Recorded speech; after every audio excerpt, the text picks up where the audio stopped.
So, welcome to Score Reading 101. Some basic tips for reading orchestral scores.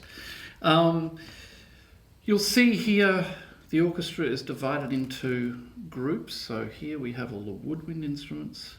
Then we have, well, in this case, percussion instruments.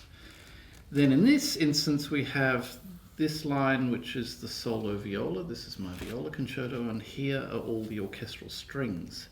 When you're following on YouTube, for example, you've got one thing that's easier in that it will do the page turning for you, and you can always keep up with where you're at.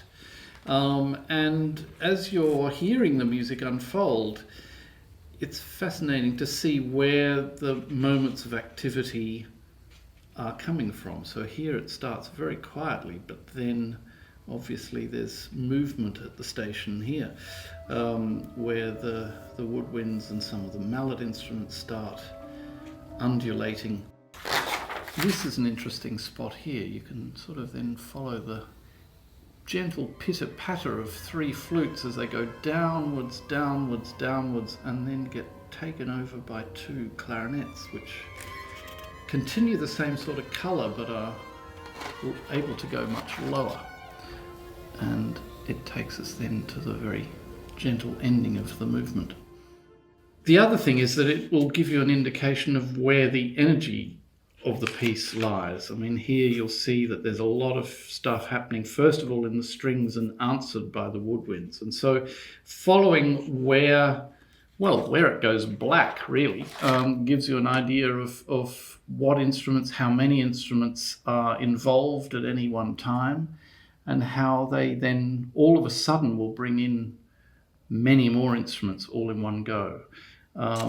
So it sort of pays in many ways not to get too focused on single lines with a piece of, this size, but to just sort of get a feel for overall action.